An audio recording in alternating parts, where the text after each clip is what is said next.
జిల్లా బాలాయపల్లి మండలం నిండిలి గ్రామంలో జూన్ లూథరన్ చర్చ్ నందు గుడ్ ఫ్రైడే వేడుకలు ఘనంగా జరిగాయి.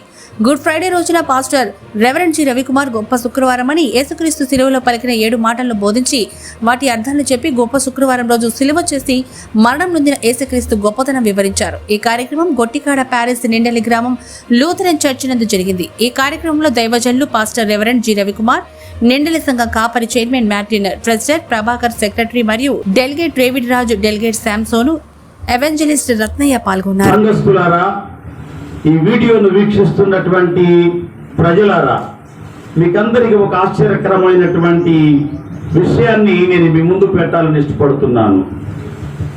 ఈ లోకానికి రక్షకుడుగా మేలు చేయడానికి వచ్చినటువంటి యేసు ప్రభువుల వారిని సంహరించి ప్రణాళికాబద్ధంగా ఆయన్ని చంపేసి సిలువ వేసి పాతి పెడితే అది శుభదినం ఎలా అవుతుంది ఒకసారి ఆలోచన చేయండి. ఇది శుభదినం కాదు, కానీ ఇది చెడ్డదినం అవుతుంది. కానీ వాస్తవంగా అందులో ఉన్న మతలబు ఏంటంటే, ఆయన సిలువ మరణం పొందకపోతే ఆయన మన పాపానికి పరిహారం అందించినటువంటి వాడు కాదు. ఆయన సిలువలో మరణిస్తేనే యావత్తు లోకానికి, లోకములో ఉండే ప్రజానీకానికి అంతటికి పాపం ద్వారా వచ్చేటువంటి శాపం నుంచి, నరకము నుంచి విడుదల కలుగుతుంది. దీన్ని కాబట్టి ఈ ప్రక్రియ జరిగింది కాబట్టి ఇది శుభ శుక్రవారం అని నేను ఈ సమయంలో జ్ఞాపకం చేస్తున్నాను. ప్రియమైన వారులారా, యేసు ప్రభువుల వారిని అంతం చేయడానికి ఆనాడు అనేక రీతులుగా వాళ్ళు ప్రయత్నం చేశారు. అక్కడ ఉన్నటువంటి యెరూషలేము దేవాలయంలో ఉండేటువంటి ఆనాటి అర్చకులు, యాజకులు, అటువలే మరి పరిసయ్యులు అనేటువంటి ఒక జాతి ఉంది.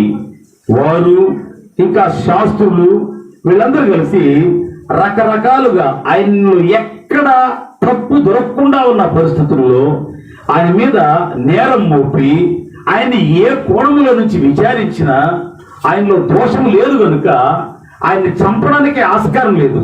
అయినా వారు ఏదో ఒక రూపంలో తప్పుడు సాక్ష్యాలు ఆయన మీద మోపి ఆయనకు ఒక కిరాతకంగా దొంగలకు, దోపిడీదారులకు విధించేటువంటి సిలువ భయంకరమైనటువంటి శిక్ష, అలాంటి శిక్షను విధింపజేశారు. వాళ్ళు అనుకున్నారు, ఇక్కడతో యేసు ప్రభు చాప్టర్ క్లోజ్ అయిపోయింది, ఇంకా దేనికి కూడా మనము కలత చెందాల్సిన అవసరం లేదు.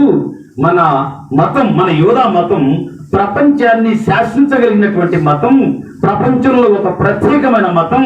ఈ మతానికి తిరుగు లేదు, సాటి లేదు. మనకున్నటువంటి ఈ చీడ పురుగు నశించిపోయినాడని వాళ్ళు ఎంతగానో సంతోషపడ్డారు. కానీ లోపల అంతరంగంలో మాత్రం భయము తోబూచులాడుతుంది. అందుకే ప్రభు యొక్క సమాధిని ఎంతో జాగ్రత్తగా భద్రం చేసి పాతిపెట్టి భయంకరమైనటువంటి కాపలాదారుల్ని, పెద్ద బలవంతుల్ని ఆ సమాధి దగ్గర కాపలా పెట్టారు. కానీ ప్రియమైన వారులారా, దేవుడు యేసుక్రీస్తును మరణము నుంచి లేపాడు. వాళ్ళేమో మాకు పీడ విరగడైపోయింది, పర్వాలేదు, మేము నిశ్చింతగా ఉండొచ్చు అని వాడు తలపోస్తే, ఆయన మరణింపజేసినటువంటి యేసును దేవుడు తిరిగి లేపాడు. సో అది పునరుద్ధానం, యేసు ప్రభుని యొక్క పునరుద్ధానం. ఎందుకు యేసు ప్రభువు చనిపోవలసి వచ్చింది అంటే ఆయన పునరుద్ధానుడు కావడానికే.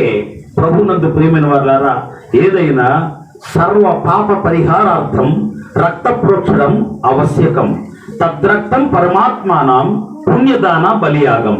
ఇది భగవద్గీతలో వ్రాయబడినటువంటి శ్లోకం. ఇది అంటే ఈ లోకంలో మనుషులు పాపం చేత నశించిపోతున్నటువంటి మనుషులను రక్షించడానికి రక్త ప్రోక్షణం అనేది తప్పనిసరిగా జరగాల. కాకపోతే ఆ రక్తము పరిశుద్ధమైనదిగా ఉండాలి. ఒకవేళ ఎడ్ల నుంచో, పుట్టేళ్ల నుంచో, కోడి నుంచో, దున్నపోతుల నుంచో పరిశుద్ధమైన రక్తము రాదు. అందుకోసమే అలా రక్తం చిందించడానికి పాపరహితుడుగా, అంటే స్త్రీ పురుషుల యొక్క సంయోగం వల్ల కాకుండా పరిశుద్ధాత్మ చేత కన్యకైనటువంటి మరియమ్మ గర్భములో ఆయన శిశువుగా రూపుదిద్దుకున్నాడు. ఆయనలో ప్రవహించేది పరిశుద్ధమైనటువంటి రక్తం, పాపం లేనటువంటి రక్తం. కాబట్టి ఈ లోక విమోచన కొరకు ఆ పరిశుద్ధుడైనటువంటి యేసుక్రీస్తు యొక్క రక్తము తప్ప మరి ఏ రక్తం పనికిరాదు. ప్రియమైన వాళ్ళారా, ఆ రక్తాన్ని చిందించడానికి ఈ దినాన ఆయన సిలువలో మరణించినాడు. అలాగే ఆయన సిలువలో మరణించినాడు కనుక లోకములో ఉండే ప్రతి మానవ కోటికి రక్షణను అందించినాడు. ఆయన తాను చేయవలసిన కార్యాన్ని చేసి ముగించి సమాప్తమైనది, తండ్రి నా ఆత్మని చేతికి అప్పగించుకుంటున్నానని ఆయన సగర్వంగా చాటి చెప్పగలిగినాడు. ఆయన తన పని పూర్తి చేశాడు. కానీ లోకములో ఉండే ప్రజానీకం ఇంకా ఆయన్ని విశ్వసించవలసినటువంటి వారు అందరూ పూర్తిగా విశ్వసించడంలే. ఇదే శోచనీయం.